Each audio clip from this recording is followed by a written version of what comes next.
So ಒಟ್ಟಾರೆ ಈ ಹೋರಾಟದಲ್ಲಿ ಯುವ ಜನರು ಬರೀ ಸ್ಲೋಗನ್ ಹಾಕಿದ್ದಾರೆ. ಉಪವಾಸ ಕೂತಾಗ ಉಪವಾಸ ಸತ್ಯಾಗ್ರಹದಲ್ಲಿ ಯುವ ಜನರು ಉಪವಾಸ ಮಾಡಿದ್ದಾರೆ, ನೋವಿನಲ್ಲಿ ಹತ್ತಿದ್ದಾರೆ, ಖುಷಿಯಲ್ಲಿ ಕುಣಿದಿದ್ದಾರೆ. ಸೊ ಇದೆಲ್ಲದರಲ್ಲೂ ಕೂಡ ಯುವ ಜನರ ಪಾತ್ರ ಬಹಳ ದೊಡ್ಡದಾಗಿ ಅವರ ಪಾತ್ರ ಇದೆ. 3.5 ವರ್ಷಗಳ ಪರಿಶ್ರಮಕ್ಕೆ ಸಿಕ್ಕ ಜಯ ಇದು.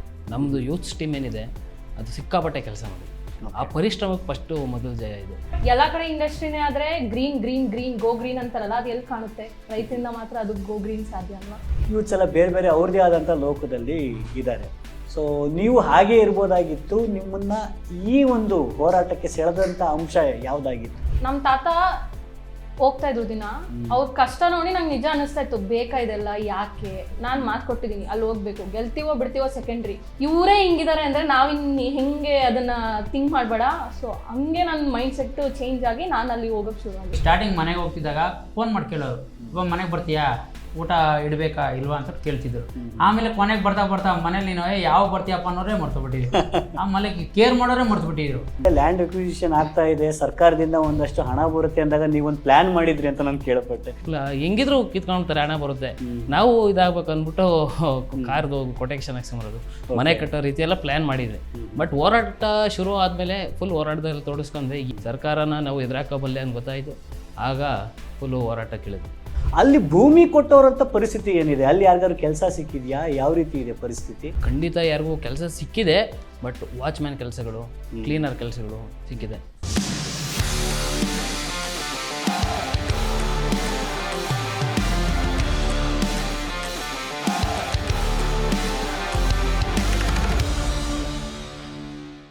ಕರ್ನಾಟಕದಲ್ಲಿ ಕಳೆದ ಕೆಲವು ವಾರಗಳಿಂದ ಕರ್ನಾಟಕದ ಹೃದಯದಲ್ಲಿ ಒಂದು ತಣ್ಣನೆಯ ಬೆಂಕಿ ಉರಿತಾ ಇತ್ತು. ಹೌದು, ಇದು ತಣ್ಣನೆಯ ಬೆಂಕಿ ಅಂತಲೇ ಹೇಳ್ತೀನಿ ನಾನು. ಯಾಕೆ ಅಂತ ಹೇಳಿದರೆ 15ನೇ ತಾರೀಕು ಕರ್ನಾಟಕ ಸರ್ಕಾರ ರೈತರ ಹೋರಾಟಕ್ಕೆ ಮಣಿದು ನಾವು ಲ್ಯಾಂಡ್ ಅಕ್ವಿಸಿಷನ್ ಏನು ಮಾಡ್ಕೊಳ್ತಾ ಇದ್ದೀವಿ ವಾಪಸ್ ತಗೊಳ್ತೀವಿ ಅಂತ ಹೇಳಿದರು. ಇದು ರೈತರಿಗೆ ದೊಡ್ಡ ಹೋರಾಟ, ದೊಡ್ಡ ಗೆಲುವಾಗಿತ್ತು. ಬರೀ ರೈತರ ಹೋರಾಟದ ಗೆಲುವು ಮಾತ್ರ ಅಲ್ಲ, ಇಡೀ ಕರ್ನಾಟಕಕ್ಕಿಂತ ಗೆಲುವಾಗಿತ್ತು. ಇವತ್ತು ಈ ಒಂದು ಎಪಿಸೋಡ್ನಲ್ಲಿ ನಾವು ಒಂದು ವಿಶೇಷವಾದಂಥ ಅತಿಥಿಗಳ ಜೊತೆ ಮಾತಾಡ್ತಾ ಇದ್ದೀವಿ. ಅವ್ರು ಯಾರು ಅಂತ ಹೇಳಿದರೆ, ಈ ಹೋರಾಟದಲ್ಲಿ ಬಹಳ ಮೊದಲಿನ ತೊಡಗಿಸ್ಕೊಂಡಿರ್ತಕ್ಕಂಥ ಯುವ ಜನರು. ಹೌದು, ಈ ಹೋರಾಟದಲ್ಲಿ ಮೊದಲನೇ ದಿನದಿಂದನೇ ಈ ಕರ್ನಾಟಕದಲ್ಲಿ ನಾವು ಅತಿ ಹೆಚ್ಚು ಕಂಪ್ಲೇಂಟ್ಸನ್ನು ಮಾಡ್ತಾ ಇರ್ತೀವಿ. ಯುವ ಜನರು ಈಗಿನ ಪೀಳಿಗೆ ಹಾಳಾಗೋಗಿದೆ, ಮೊಬೈಲ್ನಲ್ಲಿ ಮುಳುಗೋಗಿದ್ದಾರೆ, ಬೇರೆ ಬೇರೆ ಒಡೆದಾಟಗಳು ತೊಡಸ್ಕೊಂಡಿದ್ದಾರೆ ಅಂತ ಹೇಳುವಂಥ ಇದೇ ಕರ್ನಾಟಕದಲ್ಲಿ ಇವತ್ತು ಈ ಒಂದು ದೇವನಹಳ್ಳಿ ಚಂದ್ರಾಯಪಟ್ಟಣ ಹೋಬಳಿಯ 13 ಹಳ್ಳಿಯ ರೈತರು ಏನೊಂದು ದೊಡ್ಡ ಗೆಲುವನ್ನು ಗೆದ್ಕೊಂಡಿದ್ದಾರೆ. ಇದು ಕರ್ನಾಟಕದ ಗೆಲುವು ಅಂತ ನಾವು ಇವತ್ತೆಲ್ಲ ಏನು ಖುಷಿ ಪಡ್ತಾ ಇದ್ದೀವಿ. ಈ ಒಂದು ಖುಷಿಯ ಸಂಭ್ರಮಾಚರಣೆಯಲ್ಲಿ ತೊಡಗಿಸ್ಕೊಂಡಿರ್ತಕ್ಕಂಥ ಯುವ ಜನರ ಪಾತ್ರ ಏನಾಗಿತ್ತು ಅನ್ನೋದ್ರ ಬಗ್ಗೆ ಮಾತಾಡೋಣ. ನಮಸ್ಕಾರ ಸ್ನೇಹಿತರೆ, ನಾನು ಸರೋವರ್ ಬೆಂಕಿಕೆರೆ ಯೂತ್ ಕೆಫೆಗೆ ನಿಮಗೆಲ್ಲ ಸ್ವಾಗತ. ಈ ಯೂತ್ ಕೆಫೆಯಲ್ಲಿ ರೈತರ ಹೋರಾಟದಲ್ಲಿದ್ದಂಥ ಯೂತ್ಸನ್ನು ನಾವಿವತ್ತು ಮಾತಾಡ್ಸೋಣ. ಮೊದಲನೇದಾಗಿ ನಮ್ಮ ಜೊತೆಗೆ ಗಣೇಶ್ ಅವರಿದ್ದಾರೆ. ಗಣೇಶ್ ಅವರು BEd ಮುಗಿಸ್ಕೊಂಡಿರ್ತಕ್ಕಂಥ ಟೀಚರು ಮತ್ತು ಯುವ ರೈತರು. ಗಣೇಶ್ ಅವರಿಗೆ ಸ್ವಾಗತ. ಅದೇ ರೀತಿಯಾಗಿ ಪ್ರಿಯಾಂಕಾ ಅವರಿದ್ದಾರೆ ನಮ್ಮ ಜೊತೆಗೆ. ಪ್ರಿಯಾಂಕಾ ಅವರು ಇಂಜಿನಿಯರಿಂಗ್ ವಿದ್ಯಾರ್ಥಿನಿ. ಅವರು ಇಂಜಿನಿಯರಿಂಗನ್ನು ಕಂಪ್ಲೀಟ್ ಮಾಡಿ ಇವಾಗ MTechಗೆ ಪ್ರಿಪೇರ್ ಆಗ್ತಾ ಇದ್ದಾರೆ. ಅವ್ರಿಗೂ ಕೂಡ ನಮ್ಮ ಕಾರ್ಯಕ್ರಮಕ್ಕೆ ಸ್ವಾಗತ. ಅದೇ ರೀತಿಯಾಗಿ ನಮ್ಮ ಮತ್ತೊಬ್ಬ ಇಂಜಿನಿಯರಿಂಗನ್ನು ಮುಗಿಸ್ಕೊಂಡಿರ್ತಕ್ಕಂಥವ್ರು, ಅವರು ನಂದನ್ ಅಂತ ಹೇಳಿ, ನಂದನ್ ಅವರು ಕೂಡ ನಮ್ಮ ಈ ಕಾರ್ಯಕ್ರಮದಿದ್ದಾರೆ. ಅವ್ರಿಗೂ ಕೂಡ ಸ್ವಾಗತ. ಫಸ್ಟ್ ರಿಯಾಕ್ಷನ್ ನಿಮ್ಗೆ ಏನು ಅನಿಸ್ತಾ ಇದೆ? ಹೋರಾಟಕ್ಕೆ ಏನು ಅನಿಸ್ತಾ ಇದೆ ನಿಮಗೆ? ಮಗನಿಸಿದ್ದು 3.5 ವರ್ಷಗಳ ಪರಿಶ್ರಮಕ್ಕೆ ಸಿಕ್ಕ ಜಯ ಇದು. ಸುಮ್ಮನೆ ಎಲ್ಲ ಹಗಲು ರಾತ್ರಿ ಅನ್ನೋದೇ. ನಮ್ಮದು ಯೂತ್ಸ್ ಟೀಮ್ ಏನಿದೆ ಅದು ಸಿಕ್ಕಾಪಟ್ಟೆ ಕೆಲಸ ಮಾಡಿದೆ. ಆ ಪರಿಶ್ರಮಕ್ಕೆ ಫಸ್ಟು ಮೊದಲು ಜಯ ಇದು. ಆಮೇಲೆ ಮಿಕ್ಕಿದ್ದಲ್ಲ, ಭೂಮಿ ಪ್ರಶ್ನೆ ಇದೆಲ್ಲ ನೆಕ್ಸ್ಟು. ಈಗ ಭಾಳಷ್ಟು ಬೇರೆ ಬೇರೆ ರೀತಿಯಾದಂಥ ಪ್ರಶ್ನೆಗಳು ಕೂಡ ಬರ್ತಾ ಇದೆ. ಆ ಪ್ರಶ್ನೆನ ನಾನು ನಿಮಗೂ ಕೇಳಬೇಕು ಅಂತ ಹಂಗೆ ಅನಿಸ್ತಾ ಇದೆ. ನೀವಿಬ್ಬರು ಕೂಡ ಇಂಜಿನಿಯರಿಂಗ್ ವಿದ್ಯಾರ್ಥಿಗಳಾಗಿದ್ದೀರಿ, ನೀವು ಕೂಡ ಟೀಚರ್ ಆಗಿದ್ದೀರಿ. ನಿಮಗೆ ನಾನು ಕೇಳುವಂಥ ಪ್ರಶ್ನೆ, ನೀವು ಅಭಿವೃದ್ಧಿಯ ವಿರೋಧಿಗಳ? ಯಾಕೆ ಅಂತ ಹೇಳಿದ್ರೆ ಕೈಗಾರಿಕೆಗಳು ಬರ್ತಾ ಇದೆ, ಅದನ್ನು ನೀವು ಕೈಗಾರಿಕೆಗಳು ಬರಬಾರ್ದು ಅಂತ ಹೇಳ್ತಿದ್ದೀರಿ. ಹಾಗಾದರೆ ನೀವು ಅಭಿವೃದ್ಧಿಯ ವಿರೋಧಿಗಳ? ಅಭಿವೃದ್ಧಿಯ ವಿರೋಧಿಗಳಲ್ಲ. ಅಭಿವೃದ್ಧಿಯ ಅಂದ್ರೆ ಇವಾಗ ಕೆಲಸ ಮಾಡ್ಬೇಕಂದ್ರೆ ಕೆಲಸ ಇರಬೇಕು, ಅಂದ್ರೆ ಇಂಡಸ್ಟ್ರಿ ಬೇಕು. ಬಟ್ ಎಲ್ಲ ಕಡೆ ಇಂಡಸ್ಟ್ರಿನೇ ಆದ್ರೆ green green green go green ಅಂತಾರಲ್ಲ, ಅದು ಎಲ್ಲಿ ಕಾಣುತ್ತೆ? ರೈತರಿಂದ ಮಾತ್ರ ಅದು ಗೋ ಗ್ರೀನ್ ಸಾಧ್ಯ ಅಲ್ವಾ? ಸೊ ಹಂಗಾಗಿ ಭೂಮಿ ಬೇಕು ಅಂತ ನಾವು ಇದು ಮಾಡಿದ್ವಿ. ಆದರೆ ನೀವೇನು ಹೇಳ್ತೀರಾ ಗಣೇಶ್ ಅವರೇ? ಅಭಿವೃದ್ಧಿ ಅಂದ್ರೆ ಏನು, ಯಾವ ರೀತಿ ಆಗಿರ್ಬೇಕಾಗಿತ್ತು? ಅಭಿವೃದ್ಧಿ ಅಂದ್ರೆ ಬಂಡವಾಳಶಾಹಿಗಳಿಗೆ ಅಭಿವೃದ್ಧಿ ಆಗಬಾರ್ದು, ರೈತರಿಗೆ ಅನುಕೂಲ ಆಗುವಂತ ಅಭಿವೃದ್ಧಿ ಆಗಬೇಕು. ಓಕೆ, ಇವಾಗ ಆಗಲೇ ನಿಮ್ಮಲ್ಲಿ 2 ಫೇಸಲ್ಲಿ ಲ್ಯಾಂಡ್ ಅಕ್ವಿಸಿಷನನ್ನು ಮಾಡ್ಕೊಂಡಿದ್ದಾರೆ. ಅಲ್ಲಿ ಬೇರೆ ಬೇರೆ ಕೈಗಾರಿಕೆಗಳು ಬಂದಿದೆ, ಯೂನಿವರ್ಸಿಟಿಗಳು ಕೂಡ ಬಂದಿದೆ. ಅಲ್ಲಿ ಭೂಮಿ ಕೊಟ್ಟವರಂಥ ಪರಿಸ್ಥಿತಿ ಏನಿದೆ? ಅಲ್ಲಿ ಯಾರಿಗಾದ್ರು ಕೆಲಸ ಸಿಕ್ಕಿದೆಯಾ? ಯಾವ ರೀತಿ ಇದೆ ಪರಿಸ್ಥಿತಿ? ಇಲ್ಲ, ಅಲ್ಲಿ ಖಂಡಿತ ಯಾರಿಗೂ ಕೆಲಸ ಸಿಕ್ಕಿದೆ, ಬಟ್ ವಾಚ್ಮ್ಯಾನ್ ಕೆಲಸಗಳು, ಕ್ಲೀನರ್ ಕೆಲಸಗಳು ಸಿಕ್ಕಿದೆ. ಮತ್ತೊಂದು ಯೂನಿವರ್ಸಿಟಿ ಬಂದಿದೆ, ಎಜುಕೇಷನ್, ಇದು ಚಾಣಕ್ಯ ಯೂನಿವರ್ಸಿಟಿ ಅಂತ. ಅವ್ರೇನು ಹೇಳಿದ್ದು ಸ್ಟಾರ್ಟಿಂಗಲ್ಲಿ ಎಜುಕೇಷನ್ ನೀಡ್ತೀವಿ ನಾವು, ಸಂಪೂರ್ಣ ಎಜುಕೇಷನ್, ಇಷ್ಟು 20 ಜನ ಯಾರು ಭೂಮಿ ಕಳ್ಕೊತಾರೋ ಅವ್ರಿಗೆ ಎಜುಕೇಷನ್ ಕೊಡ್ತೀರಿ ಅಂತ. ಇದುವರೆಗೂ ಯಾರಿಗೂ ಸಿಕ್ಕಿಲ್ಲ, ಎಜುಕೇಷನ್ ಸಿಕ್ಕಿಲ್ಲ, ಕೆಲಸನೂ ಸಿಗ್ತಾ ಇಲ್ಲ. ಓಕೆ, ಸೊ ಹಾಗಾದರೆ ನೀವು ಒಟ್ಟಾರೆ ಹೇಳ್ತಿರೋದು ಅಭಿವೃದ್ಧಿ ಅಂತ ಹೇಳಿದರೆ ಅಲ್ಲಿನ ಜನರನ್ನು ಒಳಗೊಂಡಂಥ ಅಭಿವೃದ್ಧಿ ಆಗಿರಬೇಕು. ಅಂದರೆ ಅಲ್ಲಿ ಏನು ಇಂಡಸ್ಟ್ರಿಗಳೆಲ್ಲ ಬಂದಿದೆ, ಅಲ್ಲಿ ನಮ್ಮ ಜನರು ಹೋಗಿ ವಾಚ್ಮ್ಯಾನ್ಗಳಾಗಿಯೋ ಅಥವಾ ಕೂಲಿ ಕಾರ್ಮಿಕರಾಗಿ ಮಾಡೋದು ಅಭಿವೃದ್ಧಿ ಅಲ್ಲ ಅಂತ ನೀವು ಹೇಳ್ತಾ ಇದ್ದೀವಿ. ಅಭಿವೃದ್ಧಿ ಮಾಡೋದೇ ಆದರೆ ಕೃಷಿ ಕ್ಷೇತ್ರದಲ್ಲಿ ಮಾಡಲಿ ಅಭಿವೃದ್ಧಿ, ಅದನ್ನು ಒಪ್ಕೊತೀವಿ. ಅದೇ ಬಂಡವಾಳ ಇವ್ರು ಕೊಟ್ಟು, ಕಂಪ್ನಿಗಳು ಕೊಟ್ಟು, ಕಾಂಕ್ರೀಟ್ ಹಾಕಿ, ಕೃಷಿ ಹಸಿರು ಭೂಮಿನ ಇವರು ಕಾಂಕ್ರೀಟ್ ಹಾಕಿ ಗುಡುಗಿಸ್ಬಿಟ್ರೆ ಎಲ್ಲಿಗೆ ಹೋಗ್ಬೇಕು ಜನ? ಓಕೆ, ಇಂಡಸ್ಟ್ರೀಸ್ ಅಂತ ಬಂದಾಗ ಇಂಡಸ್ಟ್ರೀಸ್ಗೆ ಲಿಮಿಟೆಡ್ ಜಾಬ್ ಅಂತ ಇರುತ್ತೆ. ಇವಾಗ ಮಿಷಿನರಿ, ರೋಬೋಟ್ ಅಂತ ಜಾಸ್ತಿ ಮಾಡ್ತಾರಲ್ಲ, ಮ್ಯಾನ್ ಪವರ್ ಕಡಿಮೆ ಆಗಿದೆ. ಸೊ ಮ್ಯಾನ್ ಪವರ್ ಅಂದ್ರೆ ಎಷ್ಟು ಜನಕ್ಕೆ ಅವ್ರು ಕೆಲಸ ಕೊಡೋಕ್ಕಾಗುತ್ತೆ? ಮ್ಯಾಕ್ಸಿಮಮ್ ಸಮ್ ನಂಬರ್ಸ್ ಅಷ್ಟೇ. ಇನ್ನು ಮಿಗ್ದವರೆಲ್ಲ ಇವಾಗ ಒಂದು ಬೆಳೆ ಅಂತ ಇಟ್ರೆ ನಾವು ಅಲ್ಲಿ ಮನೆಯವರೆಲ್ಲ ಹೋಗಿ ಕೆಲಸ ಮಾಡ್ತಾರೆ. ಅದೇ ಇಂಡಸ್ಟ್ರಿ ಆರ್ ಕಂಪನಿ ಅಂದ್ರೆ ಮನೇಲಿ ಒಬ್ರಿಗೆ ಕೆಲಸ ಸಿಗುತ್ತೆ. ಸೊ ಹಂಗಾಗಿ ಅದು ಓಕೆ. ಸೊ ಈಗ ಗಣೇಶ್ ಅವರೇ, ನಿಮ್ಗೆ ಫಸ್ಟ್ ಟೈಮು ಸರ್ಕಾರ ಭೂಮಿಯನ್ನು ಸ್ವಾಧೀನ ಮಾಡ್ಕೊಳ್ತದೆ ಅಂತ ಕೇಳಿದಾಗ ನಿಮಗೆ ಏನು ಅನಿಸಿತ್ತು? ನನಗೆ ಒಂಥರ ನಾನು ದಿಗ್ಭ್ರಮೆಗೆ ಸ್ವಲ್ಪ ಒಳಪಟ್ಟಿದ್ದೆ. ನನಗೆ ಒಂಥರ ಗೊಂದಲಮಯ ಆಗ್ಬಿಟ್ಟಿತ್ತು. ನಮ್ಮ ಭೂಮಿ ನಾನು ಕಳ್ಕೊತಾ ಇದ್ದೀನಪ್ಪ, ನಾನು ಕಡಿಮೆ ಅಲ್ಪ ಸ್ವಲ್ಪ ಇರೋದು. ನಾವು ಅದನ್ನ ನಂಬ್ಕೊಂಡು ನಾವು 4 ಜನ ಇದ್ದೀವಿ, ಅಕ್ಕ ತಂಗಿರು ಅಣ್ಣ ತಮ್ಮರು, ನಾವು 4 ಜನ ಇದ್ದೀವಿ. ಅದನ್ನ ಕಿತ್ಕೊಂಡ್ರೆ ನಾನು ಎಲ್ಲಪ್ಪ ಹೋಗೋದು? ನಮ್ಮ ತಂದೆ ಅದನ್ನು ಉಳಿಸ್ಕೊಂಡು ಬಂದಿದ್ದಾರೆ. ನಮ್ಮ ತಾತ ತಂದ್ರು ಅವರು ಕಳ್ಕೊಂಡಿದ್ದಾರೆ, ಅದರಲ್ಲಿ ಅಲ್ಪ ಸ್ವಲ್ಪ ನಮ್ಮ ತಂದೆ ಉಳಿಸ್ಕೊಂಡು ಬಂದಿದ್ದಾರೆ. ಅದನ್ನು ಈಗ ನಾನು ಕಳ್ಕೊಂಡು ಹೋಗ್ಬಿಟ್ರೆ ನಮ್ಮ ಮುಂದಿನ ಯುವ ಪೀಳಿಗೆಗೆ ನಾನೇನಪ್ಪ ನಮ್ಮ ಮಕ್ಕಳಿಗೆ ನಾನು ಉಳಿಸ್ಕೊಂಡು ಹೋಗೋದು ಅಂತ ಹೇಳ್ಬಿಟ್ಟು ನಾನು ದಿಗ್ಭ್ರಮೆಗೆ ಹೋಗ್ಬಿಟ್ಟು ಇದನ್ನೇ ಸ್ವಲ್ಪ ಪಾರ್ಟ್ ಟೈಮಿಂದ ನಾನು ಟೀಚರಾಗಿ ವರ್ಕ್ ಮಾಡಿದ್ದೀನಿ. ಸ್ವಲ್ಪ ಇದನ್ನ ಹೆಚ್ಚಿನ ಗಮನ ಕೊಟ್ಟೆ. ಆಗ ನನಗೆ ಒಂಥರ ಭೂಮಿ ಉಳಿಸ್ಕೊಳ್ಳೋದಕ್ಕೆ ಒಂದು ದೃಢ ನಿರ್ಧಾರನ ಕೈಗೊಂಡೆ. ಓಕೆ, ಪ್ರಿಯಾ ಅವರೇ, ನೀವು ಒಬ್ಬರು ಇಂಜಿನಿಯರಿಂಗನ್ನು ಮುಗಿಸಿರ್ತಕ್ಕಂಥ ವಿದ್ಯಾರ್ಥಿನಿ. ನೀವು ಯಾವುದಾದ್ರು ಒಂದು IT ಕ್ಷೇತ್ರಕ್ಕೋ ಅಥವಾ ಬೇರೆ ಯಾವ್ದಾದ್ರು ಕ್ಷೇತ್ರಕ್ಕೆ ಕೆಲಸಕ್ಕೆ ಹೋಗ್ಬೋದಾಗಿತ್ತು. ಆದರೆ ಈ ಭೂಮಿ ಹೋಗ್ತಾ ಇದೆ ಅಂತಂದಾಗ ನಿಮಗೇನು ಅನಿಸ್ತು? ಏನು ಮಾಡಬೇಕು ಅಂತ ಅಂದ್ಕೊಂಡ್ರಿ ನೀವು? ಈಗ ಫಸ್ಟ್ 2 ಫೇಸಸ್ ನಡೆದಿದ್ದು. ಸೆಕೆಂಡ್ ಫೇಸ್ ಇದು. ಫಸ್ಟ್ ಫೇಸಲ್ಲಿ ಭೂಮಿ ಹೋಗಿದೆ ನಮ್ಮದು. ಫಸ್ಟ್ ಫೇಸಲ್ಲಿ ಯಾಕಂದರೆ ನಮ್ಗೆ ಅಷ್ಟು ಗೊತ್ತಿರಲಿಲ್ಲ, ಹೋಯ್ತು. ಸೆಕೆಂಡ್ ಫೇಸಲ್ಲಿ ಬಂದಾಗ ಫುಲ್ ಎಷ್ಟಿದೆಯೋ ಅಷ್ಟು ಹೋಗುತ್ತೆ. ಈಗ ನಮ್ಮಪ್ಪ ಒಂದು ರೈತ, ನಮ್ಮ ತಾತ ರೈತ. ಸೊ ನಾವು ಫ್ಯಾಮಿಲಿ ಫುಲ್ ರೈತರಾಗಿರೋದ್ರಿಂದ ನಾನು ಮುಂದೆ ಓದ್ಬೇಕಂದ್ರೂ ದ ಮನಿ ಏನಂತಾರೆ ಅದು ಫುಲ್ ಅದರಿಂದನೇ ಬರಬೇಕು.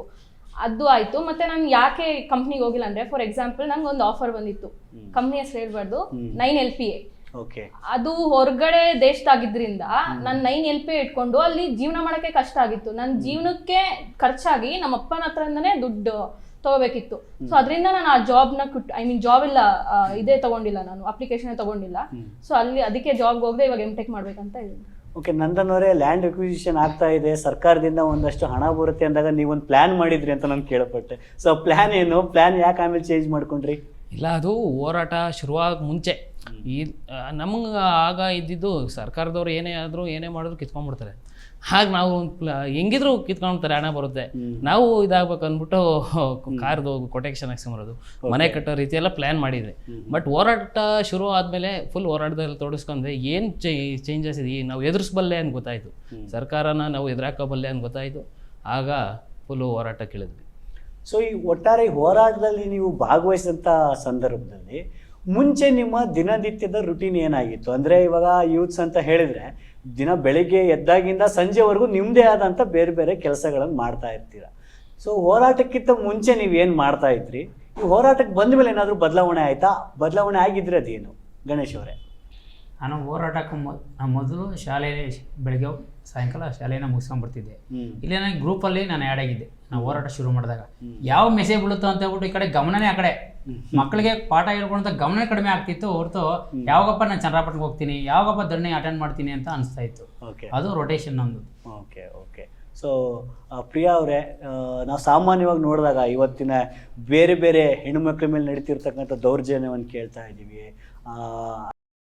ಪ್ರಕರಣಗಳು ಹೆಚ್ಚು ಇವಾಗ ಬೆಳಕಿಗೆ ಬರ್ತಾ ಇರೋದಂತ ನೋಡ್ತಾ ಇದ್ದೀವಿ. ಇಂಥ ಸಮಯದಲ್ಲಿ ನೀವು ಯಾವ ರೀತಿ ಫೀಲ್ ಮಾಡ್ತಾ ಇದ್ರಿ? ಅಂದರೆ ಹೆಣ್ಮಕ್ಳಿಗೆ ತುಂಬ ಚಾಲೆಂಜಸ್ ಇದೆ, ಫ್ಯಾಮ್ಲಿಯಿಂದ ಇರ್ಬೋದು, ಸೊಸೈಟಿಗೆ ಬಂದಾಗ ಇರ್ಬೋದು.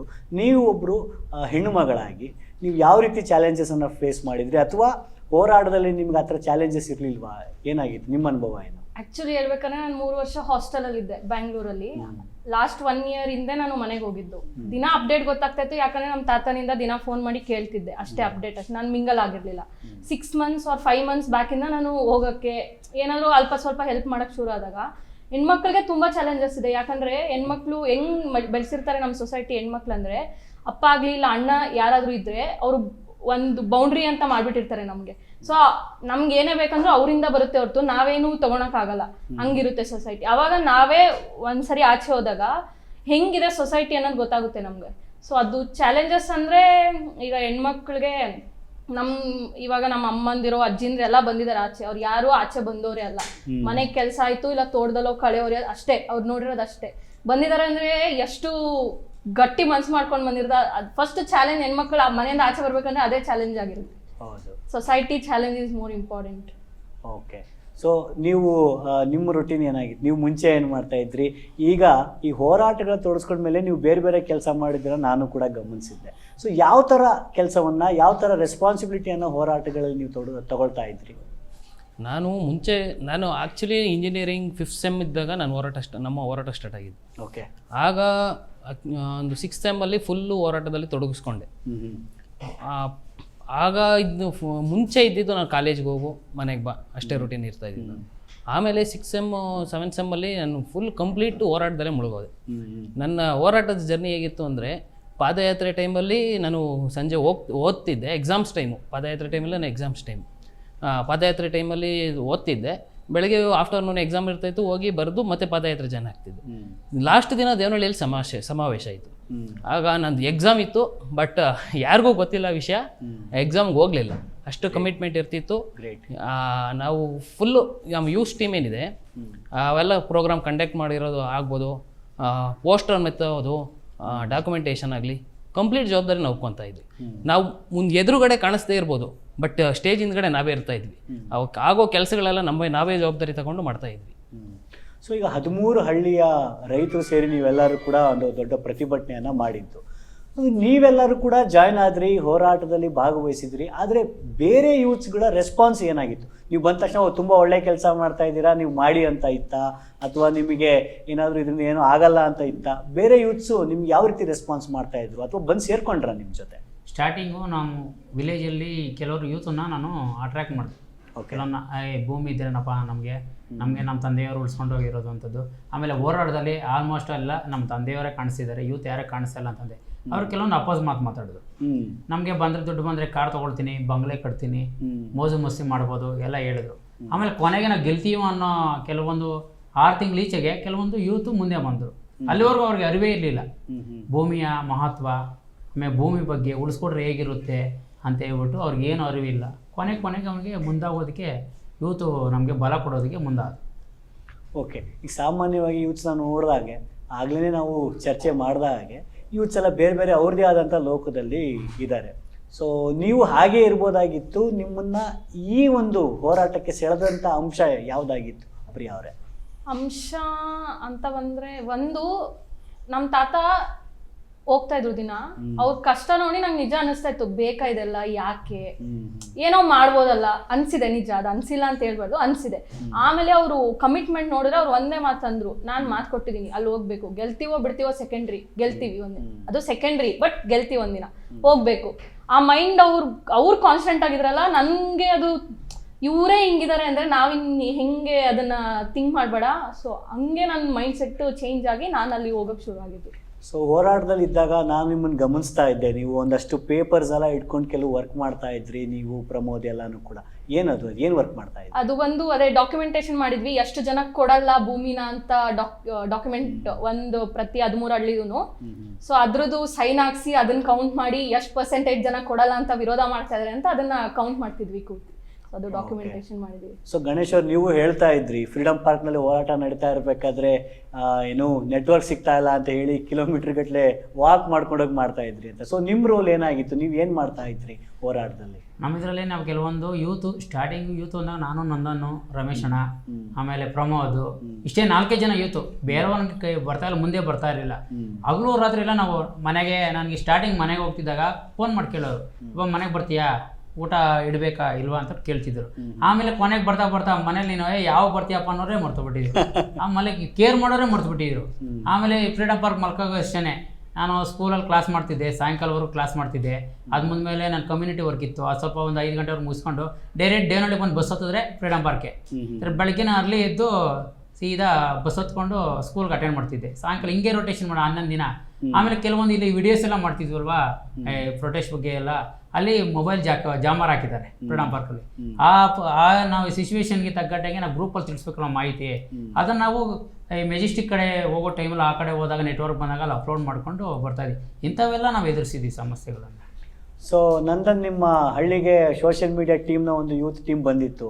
ಸೊ ಅವ್ರನ್ನ ಕರ್ಕೊಂಡೆಲ್ಲ ನೀವು ಓಡಾಡ್ತಾ ಇದ್ರಿ. ಸೊ ಆ ನಿಮ್ಮ ರೋಲ್ ಬಗ್ಗೆ, ಅಂದರೆ ಅಲ್ಲಿ ಏನು ಮಾಡ್ತಾ ಇದ್ರಿ, ಆ ಟೀಮ್ ಜೊತೆ ಎಲ್ಲೆಲ್ಲಿ ಹೋಗ್ತಾ ಇದ್ರಿ, ಆ ಕೆಲಸದ ಬಗ್ಗೆ ಸ್ವಲ್ಪ ಹೇಳಿ. ಈಗ ನಮ್ಮ ಚನ್ನರಾಯಪಟ್ಟಣ ಭಾಗಕ್ಕೆ ಸೋಷಿಯಲ್ ಮೀಡಿಯಾ ತಂಡ ಬಂದಿತ್ತು. ಅವ್ರ ಉದ್ದೇಶ ಅದೇ 13 ಹಳ್ಳಿದು ಕ್ಯಾಪ್ಚರ್ ಮಾಡಬೇಕು ಅನ್ನೋದು. ಅವ್ರ ಜೊತೆ ತೊಡಗಿಸ್ಕೊಂಡು 13 ಹಳ್ಳಿ ಸುತ್ತಾಡಿಸಿ 13 ಹಳ್ಳಿ ಜನಗಳ ಜೊತೆ ಮಾತಾಡಿಸಿ ಅವರು ಮೀಡಿಯಾ ಟೀಮ್ಗೆ ಹೆಲ್ಪ್ ಮಾಡ್ತಾರೆ. ಸೊ ಆದರೂ ಅನುಭವ ಹೇಗಿತ್ತು ನಿಮಗೆ? ಅಲ್ಲಿ ಹಳ್ಳಿಗೆ ನೀವು ಹೋಗಿ ಏನು ಕೆಲಸ ಮಾಡ್ತಾ ಇದ್ರಿ ಅಂತ ಸ್ವಲ್ಪ ಹೇಳ್ಬೋದಾ ಅದರಲ್ಲಿ? ಅದೇ ಮೀಡಿಯಾ ತಂಡದ ಜೊತೆ ಹೋಗಿ ಅದರಲ್ಲಿ ಅವ್ರನ್ನ ಆರ್ಗನೈಸ್ ಮಾಡೋದಿರ್ಬೋದು. ಈಗ ಹೋಗ್ತಾನೆ ಒಬ್ಬರು ಎಲ್ಲ ಒಟ್ಟಿಗೆ ಸಿಗಲ್ಲ, ಎಲ್ಲರನ್ನೂ ಆರ್ಗನೈಸ್ ಮಾಡಿ ಮೀಡಿಯಾ ಟೀಮ್ ಜೊತೆ ಅವ್ರನ್ನ ಮಾತಾಡಿಸಿ ಮತ್ತೆ ಅವ್ರನ್ನ ವಿಡಿಯೋ ಎಡಿಟಿಂಗ್ ಮಾಡೋ ಥರ ಈ ಹೋರಾಟದಲ್ಲಿ ನಡೀತಾ ಇರಬೇಕಾದ್ರೆ ನಮ್ಮ ಗುರುಪ್ರಸಾದ್ ಕೆರಗೋಡ್ ಅವರು ಇರ್ಬೋದು, ಮಲ್ಲಿಗೆ ಅವರು, ಮತ್ತು ಇನ್ನು ಚುಕ್ಕಿನಂಜನ ಸ್ವಾಮಿ ಅವರೆಲ್ಲ ಭಾಷಣ ಮಾಡ್ತಾ ಹೇಳ್ತಾ ಇದ್ರು, ಈ ಹೋರಾಟ ಭಾಳ ಗಟ್ಟಿಯಾಗಿ ನಿಂತ್ಕೊಳ್ಳಿಕ್ಕೆ ಸಾಧ್ಯ ಆಗಿರೋದು ಇಲ್ಲಿನ ಹೆಣ್ಣು ಮಕ್ಕಳಿಂದಾಗಿ, ಇಲ್ಲಿನ ತಾಯಂದಿರು ಆ ಹೋರಾಟವನ್ನು ಭಾಳ ಗಟ್ಟಿಯಾಗಿ ಕಟ್ಟಿದ್ದಾರೆ ಅಂತ ಬಿಟ್ಟು ಹೇಳ್ತಾ ಇದ್ರು. ಸೊ ನಿಮ್ಮ ಅಭಿಪ್ರಾಯ ಏನು ಪ್ರಿಯಾಂಕಾ ಅವರಿಗೆ? ಅವ್ರ ರೋಲ್ ಏನಾಗಿತ್ತು, ಹೇಗಿತ್ತು ಹೋರಾಟದಲ್ಲಿ? ನಾನು ಆಗ್ಲೇ ಹೇಳ್ದೆ, ನಮ್ಮ ಸೈಡ್ ಹೆಣ್ಮಕ್ಳು ಯಾರು ಆಚೆ ಬರಲ್ಲ ಅಂತ. ಅವ್ರ ದಿನ ರೋಟೀನ್ ಒಂದೇ, ಗಂಡನ್ಗೆ ಮಕ್ಕಳಿಗೆ ಅಡುಗೆ ಮಾಡಬೇಕು, ಟೈಮ್ ಸಿಕ್ಕರೆ ಕೆಲ್ಸಕ್ಕೆ ತೋಟಕ್ಕೆ ಹೋಗ್ಬೇಕು, ಅಷ್ಟೇ ಆಗಿತ್ತು. ಬಟ್ ಇವಾಗ ಅವರು ಹೋರಾಟಕ್ಕೆ ಬಂದಿದ್ದಾರೆ. ಅಂದರೆ ನನ್ನ ಮಗನಿಗೆ ಇಲ್ಲ, ನನ್ನ ಮಗಳಿಗೋಸ್ಕರ, ನನ್ನ ಮೊಮ್ಮಕ್ಕಳಿಗೋಸ್ಕರ ಭೂಮಿ ಉಳಿಸ್ಬೇಕು ಅಂತ ಅವ್ರು ಛಲ ತೊಟ್ಟು ಆ ಹೆಣ್ಮಕ್ಳು ಬಂದು ಅಲ್ಲಿ ಹೋರಾಟ ಮಾಡಿ ಇವತ್ತು ಗೆದ್ದಿದ್ದಾರೆ. ಸೊ ಹೆಣ್ಮಕ್ಳ ಪಾತ್ರ ತುಂಬ ಇದೆ. ಯಾಕಂದರೆ ಹೆಣ್ಣು ಮುಂದೆ ಬಂದರೆ ಏನು ಬೇಕಾದ್ರೂ ಆಗ್ಬೋದು ಅಂತ ಒಂದು ಯಾವಾಗಲೂ ಸೇಯಿಂಗ್ ಹೇಳ್ತಾ ಇರ್ತಾರೆ. ಎಷ್ಟೇ ಗಂಡ್ಸು ಹೋಗ್ಲಿ, ಈಗ ಒಂದು ಹೆಣ್ಮಗು ಹೋಗ್ಲಿ ಮುಂದೆ ಜಾಗ ಬಿಟ್ಕೊಡ್ತಾರೆ ಒಂದು ಇದರಲ್ಲಿ. ಸೊ ಹಂಗೆ ಹೆಣ್ಮಕ್ಳು ಮುಂದೆ ಬಂದರೆ ಏನು ಬೇಕಾದ್ರೂ ಆಗುತ್ತೆ. ಹೌದು, ಖಂಡಿತ ಅದು ಅಷ್ಟು ಸುಲಭ ಆಗಿರಲಿಲ್ಲ. ಯಾಕೆಂತ ಹೇಳಿದ್ರೆ ಹೆಣ್ಮಕ್ಳು ಮನೆಯಲ್ಲೂ ಕೆಲಸ ಮಾಡಬೇಕಾಗಿತ್ತು, ಇಲ್ಲಿ ಬಂದು ಹೋರಾಟದಲ್ಲೂ ಭಾಗವಹಿಸ್ಬೇಕಾಗಿತ್ತು. ಕೆಲವು ಹೆಣ್ಮಕ್ಳು ಅಲ್ಲೆಲ್ಲ ನಾನು ಗಮನಿಸ್ತಾ ಇದ್ದಾಗ ಪ್ರತಿದಿನ ಬಂದು ಸಗಣಿ ಸಾರಿಸ್ತಾ ಇದ್ರು, ರಂಗೋಲಿ ಹಾಕ್ತಾ ಇದ್ರು. ಸೊ ಇದನ್ನೆಲ್ಲ ನೀವೆಲ್ಲ ಕೂಡ ಗಮನಿಸಿರ್ತೀವಿ. ಸೊ ನಿಮಗೇನಾದರೂ ಅದ್ರ ಬಗ್ಗೆ ಹೇಳಬೇಕು ಅಂತ ಇದ್ರೆ ಗಣೇಶ್ ಅವರೇ? ನಮ್ಮ ಮನೇಲಿ ನಮ್ಮ ತಾಯಿಯವ್ರನ್ನ ಅದೇ ಕೆಲಸ ಬಿಟ್ಬಿಟ್ಟಿದ್ವಿ. ಓಕೆ. ಯಾಕಂದರೆ ಕೆಲವೊಂದು ಸ್ಟಾರ್ಟಿಂಗು ಹೋರಾಟ ಕಟ್ಟಿದಾಗ ನಾವು ಲೇಡೀಸ್ ಕಡಿಮೆ ಇದ್ರು. ಆಮೇಲೆ ಬರ್ತಾ ಪ್ರಭಾ ಮೇಡಮ್ ಅಂದರು, ಲೇಡೀಸ್ ಮೀಟಿಂಗ್ ಮಾಡೋಕ್ಕೆ ಸ್ಟಾರ್ಟ್ ಮಾಡಿದ್ರು. ಆಮೇಲೆ ನಾವು ಫುಲ್ ಟೈಮ್ ಹೋಗಿ ಹೆಂಗೆ ತೊಡ್ಸ್ಕೊಂಡಿದ್ದೀವಿ. ನಮ್ಮ ಮನೇಲಿ ಲೇಡೀಸ್ ಹೋಗಿಲ್ಲ ಅಂತಾರೆ ಹೇಗೆ ಅಂತ ಹೇಳ್ಬಿಟ್ಟು ನಮ್ಮಮ್ಮನ ಫುಲ್ ಟೈಮ್ ನಾನು ಕಳಿಸ್ತಿದ್ದೆ. ಪಾಪ ಅಲ್ಲಿ ಬರೋರು ಪಾಪ ಇಲ್ಲಿ ಮಲ್ಕೊಂತ ಇದ್ರು, ಬರೋ ನಾವು ಅಡುಗೆ ಮಾಡ್ತಿದ್ರು, ಹಂಗೆಲ್ಲ ಮಾಡಿ ತುಂಬ ಶ್ರಮ ಪಟ್ಟಿದ್ದಾರೆ ನಮ್ಮ ತಾಯಿಯವರು. ಸೊ ನಂದನ್, ನಿಮಗೇನು ಅನಿಸುತ್ತೆ? ಅಂದರೆ ಇವಾಗ ಅವ್ರು ಹೇಳ್ತಾ ಇದ್ರು, ಅಮ್ಮಂದ್ರೆಲ್ಲ ಹೋಗ್ಬಿಟ್ಟು ಅಲ್ಲಿ ಕೆಲಸ ಮಾಡಬೇಕಾಗ್ತಾ ಇತ್ತು, ಆಮೇಲೆ ಮನೆಗೆ ಬಂದು ವಾಪಸ್ ಅಡುಗೆನೂ ಮಾಡಬೇಕಾಗ್ತಾ ಇತ್ತು ಅಂತ. ಸೊ ಇದರಲ್ಲಿ ನೀವೇನಾದರೂ ಹೊಸದಾಗಿ ಏನಾದರೂ ಕಲ್ತ್ರಾ? ಅಂದರೆ ಮನೆ ಕೆಲಸದಲ್ಲಿ ಸಹಾಯ ಮಾಡುವಂಥದ್ದು ಏನಾದರೂ, ಅಡುಗೆ ಮಾಡುವಂಥದ್ದು ಏನಾದರೂ ಕಲೀಲಿಕ್ಕೆ ಸಾಧ್ಯತೆ ಆಯಿತಾ? ಸೊ ಈ ಹೋರಾಟದಲ್ಲಿ ಆ ಥರದ್ದು ಏನಾದರೂ ನಿಮಗೆ ಕಲೀಲಿಕ್ಕೆ ಅಥವಾ ಮನೆಯಲ್ಲಿ ಅಮ್ಮಂದ್ರಿಗೆ ಅಕ್ಕಂದರಿಗೆ ಸಹಾಯ ಮಾಡಲಿಕ್ಕೆ ಯಾವ್ದಾದ್ರು ಹೊಸದಾಗಿ ಏನು ಕಲೀಲಿಕ್ಕೆ ಸಾಧ್ಯತೆ ಆಯ್ತಾ ನಂದನ್? ಹೌದು. ಈಗ ನಾವು ಹೋರಾಟಕ್ಕೆ ಹೋದರೆ ನಮ್ಮ ತಾಯಿಯವರು ಮನೆಗೆ ಇರ್ತಾಯಿದ್ವಿ, ತಾಯಿಯವರು ಹೋರಾಟಕ್ಕೆ ಹೋದರೆ ನಾವು ಮನೆಗೆ ಇರ್ತಾಯಿದ್ವಿ. ಮನೆ ಕೆಲಸಗಳೆಲ್ಲ ನಾವು ಸುಮಾರು ಕಲ್ತಿದ್ದೀವಿ. ಮುಂಚೆ ಕಲಿಯೋದಕ್ಕೆ ಕಾಲೇಜ್ಗೆ ಹೋಗೋ ಟೈಮಲ್ಲೆಲ್ಲ ಕಲ್ತಿರಲಿಲ್ಲ, ಈಗ ತುಂಬ ಕಲ್ತಿದ್ದೀವಿ. ಸೊ ಒಟ್ಟಾರೆ ಈ ಹೋರಾಟದಲ್ಲಿ ಯುವ ಜನರು ಬರೀ ಸ್ಲೋಗನ್ ಹಾಕಿದ್ದಲ್ಲ, ಘೋಷಣೆ ಕೂಗಿದ್ದಲ್ಲ, ಅಥವಾ ಪ್ಲೆಕಾರ್ಡ್ಸ್ ಇಟ್ಕೊಂಡು ಯಾವುದೋ ಒಂದು ದಿನ ಈ ಹೋರಾಟದಲ್ಲಿ ಭಾಗವಹಿಸಿದಂತಾರಲ್ಲ. ರೈತರು ಕಾಲ್ನಡಿಗೆಯಲ್ಲಿ ಮಾಡ್ತಾ ಇರ್ಬೇಕಾದ್ರೆ, ಕಾಲ್ನಡಿಗೆ ಜಾಥಾ ಮಾಡ್ಬೇಕಾದ್ರೆ ನಡೆದಿದ್ದಾರೆ. ಉಪವಾಸ ಕೂತಾಗ ಉಪವಾಸ ಸತ್ಯಾಗ್ರಹದಲ್ಲಿ ಯುವ ಜನರು ಉಪವಾಸ ಮಾಡಿದ್ದಾರೆ. ಅಷ್ಟೇ ಅಲ್ಲ, ನೋವಿನಲ್ಲಿ ಹತ್ತಿದ್ದಾರೆ, ಖುಷಿಯಲ್ಲಿ ಕುಣಿದಿದ್ದಾರೆ. ಸೊ ಇದೆಲ್ಲದರಲ್ಲೂ ಕೂಡ ಯುವ ಜನರ ಪಾತ್ರ ಬಹಳ ದೊಡ್ಡದಾಗಿ ಅವರ ಪಾತ್ರ ಇದಾಗಿತ್ತು. ಸೊ ಇಷ್ಟೆಲ್ಲ ಮಾಡಿದಾಗ ಕೊನೆಯದಾಗಿ 15ನೇ ತಾರೀಕು ಅಂತ ಡೇಟ್ ಕೊಟ್ಟಾಗ ನೀವು ಏನು ಅಂದ್ಕೊಂಡಿದ್ರಿ? ಆಗುತ್ತೆ ನಮ್ಮ ಪರವಾಗಿ ಏನು ಸರ್ಕಾರ ವಾಪಸ್ ತಗೊಳತ್ತೆ ಅಂತ ನಿಮಗೆ ಅನಿಸಿತ್ತಾ? ಏನು ಯೋಚನೆ ಮಾಡ್ತಾ ಇದ್ರಿ? ಮೊದಲು 25ಕ್ಕೆ ಒಂದು ದೇವನಹಳ್ಳಿ ಚಲೋ ಅಂತ ಆಯಿತು, 4ನೇ ತಾರೀಕು ಮೀಟಿಂಗ್ ಕರೀತಾರೆ, 4ನೇ ತಾರೀಕು ಮೀಟಿಂಗ್ ಕರೆದಾಗ ವಾಪಸ್ ಹೋಗೋದಿಲ್ಲ, ನಾವು ಮತ್ತೆ 4ನೇ ತಾರೀಕುವರೆಗೂ ಅಂತ ಫ್ರೀಡಮ್ ಪಾರ್ಕ್ನಲ್ಲಿ ಕಂಟಿನ್ಯೂ ಆಗುತ್ತೆ, ಅದ ನಂತರ 15 ಆಗುತ್ತೆ. ಸೊ ಈ ಥರ ಡೇಟ್ ಮೇಲೆ ಡೇಟ್ ಅಂತ ಕೊಡ್ತಾ ಇದ್ದಾಗ ನಿಮ್ಮ ಮನಸ್ಸಲ್ಲಿ ಏನು ಓಡ್ತಾ ಇತ್ತು? ನಮಗೆ ಡೇಟ್ ಮೇಲೆ ಡೇಟ್ ಕೊಡ್ತಿದ್ದಾಗ ನನಗೆ ಇದನ್ನ ಮುಂದಕ್ಕೆ ತಳ್ಕೊಂಡು ಹೋಗ್ತಾ ಇದ್ದಾರೇನೋ, ಆಗೋಲ್ವೇನೋ, ಬಿಡಲ್ವೇನೋ. ಯಾಕಂದರೆ ಈಗ ಸ್ಟಾರ್ಟಿಂಗ್ ಬೇರೆ ಕೊಡ್ತೀವಿ ಅಂತ ಹೊರಟರು, ಒಂದು ಬಣನ ಸೃಷ್ಟಿ ಮಾಡಿಬಿಟ್ರು. ಈ ಕೆಲವೊಂದು ರಾಜಕಾರಣಿಗಳು, ರಿಯಲ್ ಎಸ್ಟೇಟ್ ಏಜೆಂಟ್ರು ಅವರೆಲ್ಲ ಒಂದು ಬಣನ ರೆಡಿ ಮಾಡೋದು ಕೊಡ್ತೀವಿ ಅಂತ ಹೇಳ್ಬಿಟ್ಟು. ಆಗ ನನಗೆ ಮುಂದೆ ಹೋಗುತ್ತೇನೋ, ಕೈ ಬಿಡಲ್ವೇನೋ, ಇನ್ನು ನಮ್ಮ ಪ್ರೊಟೆಸ್ಟ್ ಇನ್ನು ಕೆಲವೊಂದು ದಿನ ಎಳ್ಕೊಂಡು ಹೋಗುತ್ತೇನೋ ಅಂತೇಳ್ಬಿಟ್ಟು ಅಂದ್ಕೊಂಡಿದ್ವಿ.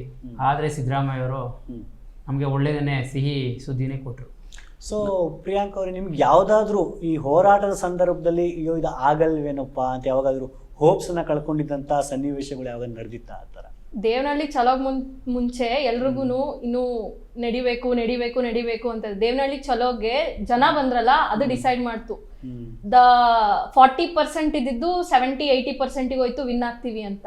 ಮತ್ತೆ ಇಲ್ಲಿ ಸಂಪಿಗೆಹಳ್ಳಿಯಲ್ಲಿ ಅರೆಸ್ಟ್ ಆದಾಗ ಸಿದ್ದರಾಮಯ್ಯ ಅವರೇ 4ಗೆ ಡೇಟ್ ಕೊಟ್ಟಾಗ ಇಲ್ಲಿ ಫ್ರೀಡಮ್ ಪಾರ್ಕಲ್ಲಿ 4th ಜನ ಸೇರಿದಾಗ ಗೊತ್ತಾಯ್ತು 90% 95% ನಾವು ಹೊಡಿತೀವಿ, ವಿನ್ ಆಗುತ್ತೆ ಅಂತ. ಬಟ್ ಅವರು 15th ಪೋಸ್ಟ್ಪೋನ್ ಮಾಡಿದಾಗ 6th ಸೆನ್ಸ್ ಒಂದು ಹೇಳಿದ್ರೆ ಮೈಂಡ್ ಒಂದು ಹೇಳುತ್ತೆ. ಸೊ ಹಾಗಾಗಿ 15th ಗೆದ್ದಿದ್ದೀವಿ ಫೈನಲಿ. ಸೊ ನಂದನ್, ನಿಮಗೆ ಈ ಹೋರಾಟದಲ್ಲಿ ಮರೆಯಲಾಗದ ವಿಚಾರ ಯಾವ್ದಾದ್ರು ತುಂಬ ಎಮೋಷ್ನಲ್ ಆಗಿದ್ದಂಥ ಘಟನೆ ಯಾವುದಾದ್ರೂ ಆಗಿತ್ತು, ಅಥವಾ ತುಂಬ ನಕ್ಕದಂಥ ಬಹಳ ಖುಷಿ ಕೊಟ್ಟಂಥ ವಿಚಾರ ಯಾವುದಾಗಿತ್ತು? ತುಂಬ ಎಮೋಷ್ನಲ್ ಅಂದರೆ ಆಗಸ್ಟ್ 15 ನಾವು ಅರೆಸ್ಟ್ ಆದ್ವಿ. ತುಂಬ ಜನಕ್ಕೆ ಹೊಡೆದ್ರು, ಬಡಿದ್ರು. ನಮ್ಮ ಈ ಪ್ರಮೋದ್ ಅವ್ರ ಕಣ್ಣೇಟಾಯಿತು, ಅದು ತುಂಬ ಎಮೋಷ್ನಲ್ ಅದು ಜಾಸ್ತಿ ಹರ್ಟ್ ಆಗಿದೆ. ಸೊ ಫೈನಲಿ 15ನೇ ತಾರೀಕು ನಾವೆಲ್ಲ ಕೂಡ ಗಾಂಧಿ ಭವನ ಸೇರಿದ್ವಿ. ಸೇರಿದಾಗ ಪ್ರಿಯಾ ಅವರು ಮತ್ತು ನಂದನ್ ಅವರು ಸ್ಟೇಜ್ ಮೇಲೆ ಇದ್ದರು. ತುಂಬ ಎನರ್ಜೆಟಿಕ್ ಆಗಿ ಆ್ಯಂಕರಿಂಗ್ ಕೂಡ ನೀವೆಲ್ಲ ಮಾಡ್ತಾ ಇದ್ರಿ. ಒಂದು ಟೈಮಲ್ಲೇ ಇದು ಸಕ್ಸಸ್ ಆಯಿತು, ಡಿನೋಟಿಫಿಕೇಶನ್ ಆಯಿತು ಅಂತ ಮೆಸೇಜ್ ಬಂದ ತಕ್ಷಣ ನಿಮಗೇನು ಅನಿಸ್ತು? ಸ್ಟೇಜ್ ಮೇಲೆ ಎಲ್ಲ ನಾವು ಒಬ್ಬೊಬ್ಬರ ಸ್ಪೀಚು ನಾವು ಮೊದಲಿಂದ ಸ್ಟಾರ್ಟಿಂಗಿಂದ ಎಂಡ್ವರೆಗೂ ಇಷ್ಟು ನಾವು ಸ್ವಲ್ಪ ಎಲ್ಲ ಮಾತಾಡ್ಕೊಂಡಿದ್ವಿ, ನಾವು ಅನುಭವಗಳನ್ನ ಹಂಚ್ಕೊಳ್ಳೋಣ ಅಂತ ಹೇಳ್ಬಿಟ್ಟು. ಅಷ್ಟರೊಳಗಡೆ ನಮಗೆ ಒಂದು ಮಾಹಿತಿ ಬಂತು ವಿಧಾನಸೌಧ ಕಡೆಯಿಂದ, ಬಿಟ್ಟಿದ್ದಾರೆ ನಿಮ್ಮ ಜಮೀನನ್ನು ಕೈ ಬಿಟ್ಟಿದ್ದಾರೆ ಅಂತ ಹೇಳ್ಬಿಟ್ಟು. ತುಂಬ ಖುಷಿ ಆಯಿತು. ಅದಕ್ಕೋಸ್ಕರ ನಾವು ಅದನ್ನೇ ಸ್ಟಾಪ್ ಮಾಡಿಬಿಟ್ವಿ. ಆ ಆನಂದದಲ್ಲಿ ಇದರಲ್ಲಿ ನಾವು ಫುಲ್ಲು ಎಂಜಾಯ್ ಮಾಡೋಕ್ಕಿದ್ವಿ, ಅಲ್ಲಿ ಸ್ಟಾಪ್ ಆಯಿತು. ಸೊ ಅವತ್ತು ಗಾಂಧಿ ಭವನಲ್ಲಿ ತುಂಬ ರೀತಿಯಾದಂಥ ಎಮೋಷನ್ಸನ್ನು, ಎಕ್ಸ್ಪ್ರೆಷನ್ಸನ್ನು ನಾವು ನೋಡ್ತಾ ಇದ್ವಿ. ತುಂಬ ಜನ ಅಳ್ತಾ ಇದ್ವಿ, ಇದೆಲ್ಲ ನೋಡ್ತಾ ಇದ್ವಿ. ನಿಮಗೇನು ಅನಿಸ್ತು ಆ ಮೆಸೇಜನ್ನು ನೋಡಿದ ತಕ್ಷಣ?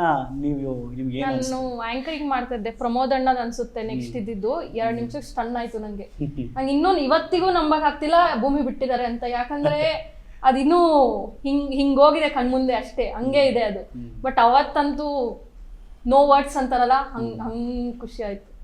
ಸೊ ನಿಮ್ಮ ಎಕ್ಸ್ಪ್ರೆಷನ್ ಹೇಗಿತ್ತು? ನಿಮಗೆ ಏನು ಅನಿಸ್ತು ಗೆದ್ದ ತಕ್ಷಣ? ನಮಗೆ 15ನೇ ತಾರೀಕು ನಮ್ಮ ಪರವಾಗಿ ಬರುತ್ತೆ ಅಂತ ಭರವಸೆನೇ ಇರಲಿಲ್ಲ. ಯಾಕಂದರೆ ತುಂಬ ಡೇಟ್ಗಳು ನೋಡ್ಬಿಟ್ಟಿದ್ದೀವಿ, ತುಂಬ ಅನುಭವಿಸ್ಬಿಟ್ಟಿದ್ದೀವಿ. 15ನೇ ತಾರೀಕು 50-50 ಇತ್ತು. ಬಟ್ ನ್ಯೂಸ್ ಬಂದ ತಕ್ಷಣ ನಮಗೆ ಶಾಕ್ ಆಯಿತು. ಖುಷಿ ಒಂದು ಕಡೆ ಅಂದರೆ ತುಂಬ ದುಃಖ ಏನೋ ಖುಷಿ ಜೊತೆಗೆ ನಾವು ಇನ್ನು ಫ್ಲ್ಯಾಶ್ ಆಯಿತು ಹಿಂದಿಂದು ನಾವು ಏನೇನು ಶ್ರಮ ಪಟ್ಟಿದ್ದೀವಿ ಎಲ್ಲ. ಆಗ ಒಂದ್ಸಲ ಕಣ್ಣೀರು ಬಂತು. ಸೊ ಒಟ್ಟಾರೆ ಹೋರಾಟವನ್ನು ಸಾಧಿಸ್ಲಿಕ್ಕಾಯಿತು, ಗೆಲ್ಲಲಿಕ್ಕೆ ಸಾಧ್ಯತೆ ಆಯಿತು. ಭಾಳ ಒಂದು ಖುಷಿಯಲ್ಲೂ ಕೂಡ ಬರೀ ದೇವನಹಳ್ಳಿ ಚನ್ನರಾಯಪಟ್ಟಣದ ರೈತರು ಮಾತ್ರ ಅಲ್ಲದೆ ಕರ್ನಾಟಕನೇ ಇವತ್ತು ಇದು ನಮ್ಮ ಹೋರಾಟ ಅಂತ ಹೇಳ್ಬಿಟ್ಟು ಭಾಳ ಖುಷಿ ಪಡ್ತಾ ಇದೆ. ಸೊ ಈಗ ನಿಮಗೆ ಮುಂದೆ ಏನು ಮಾಡಬೇಕು ಅಂತ ನೀವು ಯೋಚನೆ ಮಾಡ್ತಾ ಇದ್ದೀರಾ? ಇವಾಗ ಕೆಲವರು ನೀವೆಲ್ಲರೂ ಕೂಡ ವಿದ್ಯಾವಂತರಿದ್ದೀರಿ, ಗ್ರ್ಯಾಜುಯೇಟ್ಸ್ ಇದ್ದೀರಿ. ಸೊ ಈ ಟೆಕ್ನಾಲಜಿಯನ್ನು, ಈಗ ನೀವಿಬ್ಬರೂ ಟೆಕ್ ಸ್ಟೂಡೆಂಟ್ಸ್ ಆಗಿರೋದ್ರಿಂದ ಈ ಟೆಕ್ನಾಲಜಿಯನ್ನು ಮತ್ತು ಅಗ್ರಿಕಲ್ಚರನ್ನು ಯಾವ ರೀತಿ ನೋಡ್ತೀರಾ? ಅದು ಒಂದಕ್ಕೊಂದು ವಿರೋಧಾಭಾಸವಾಗಿ ಅಥವಾ ಒಂದು ತದ್ವಿರುದ್ಧ ಅಂತ ನೋಡ್ತೀರಾ, ಅಥವಾ ಟೆಕ್ನಾಲಜಿಯ ಜೊತೆಗೆ ಅಗ್ರಿಕಲ್ಚರ್ನ ಏನು ಇಂಪ್ರೂವ್ ಮಾಡ್ಬೋದು ಅಂತ ನೋಡ್ತೀರಾ? ನೀವು ಟೆಕ್ನಿಕಲ್ ಸ್ಟೂಡೆಂಟ್ಸ್ ಆಗಿ ನಿಮ್ಮಿಬ್ಬರ ಅಭಿಪ್ರಾಯ ಏನು? ಟೆಕ್ಕು ಅಗ್ರಿಕಲ್ಚರ್ ಬೇರೆ ಬೇರೆನೆ, ಅದಕ್ಕೆ ಸಂಬಂಧನೇ ಇಲ್ಲ. ಯಾಕಂದ್ರೆ ಟೆಕ್ನಾಲಜಿ ಬಂದು ಆಲ್ ಬೇಸ್ಡ್ ಆನ್, ಇಲ್ಲ ಕಂಪ್ಯೂಟರ್ ತಗೊಂಡ್ರೆ ಸಾಫ್ಟ್ವೇರ್ ಇರುತ್ತೆ, ಎಲೆಕ್ಟ್ರಿಕಲ್ ತಗೊಂಡ್ರೆ ಎಲೆಕ್ಟ್ರಿಕಲ್ ಇರುತ್ತೆ, ಮೆಕ್ ತಗೊಂಡ್ರೆ ಇದಿರುತ್ತೆ. ಅಗ್ರಿಕಲ್ಚರ್ ಬಂದು ಅದೇ ಬೇರೆ, ಅಗ್ರಿಕಲ್ಚರ್ ಬಂದು ಭೂಮಿ ಉಳು, ಬಿತ್ತನೆ ಮಾಡು, ಬೆಳೆ ತಗೋ, ಅದೇ ಇರುತ್ತೆ. ಟೆಕ್ಕು ಮತ್ತೆ ಅಗ್ರಿಕಲ್ಚರ್ ನನಗಿಷ್ಟ ಆಕ್ಚುಲಿ. ಟೆಕ್ನಾಲಜಿ ಇಲ್ಲ ಸಾಫ್ಟ್ವೇರ್ ಇದಕ್ಕೆ ಹೋಗೋದಕ್ಕಿಂತ ಅಗ್ರಿಕಲ್ಚರ್ ಮಾಡೋದೇ ಇಷ್ಟ ನನಗೆ. ಓಕೆ, ಸೊ ನಿಮಗೇನು ಅನಿಸ್ತಾ ಇದೆ ಈಗ ನೆಕ್ಸ್ಟ್ ನೀವು ಏನು ಮಾಡಬೇಕು ಅಂತ ಅಂದ್ಕೊಂಡಿದ್ದೀರಾ ನೀವು? ನಾವು ನಮ್ಮ ಭಾಗದಲ್ಲಿ 13 ಹಳ್ಳಿನೂ ಇಟ್ಕೊಂಡು ಏನಾದರೂ ಒಂದು ಬೆಳೆಯುವ ಬೆಳೆಗಳನ್ನು ಇಟ್ಕೊಂಡು ಏನಾದರೂ ಒಂದು ಪ್ಲ್ಯಾನ್ ಮಾಡೋಣ ಅಂತ ಇದ್ದೀವಿ. ನೆಕ್ಸ್ಟ್ ಮುಂದೆ ಮಾದರಿ ಆಗ್ಬೇಕು 13 ಹಳ್ಳಿನೂ ಅಂತ ಪ್ಲ್ಯಾನ್ ಮಾಡಿದ್ದೀವಿ.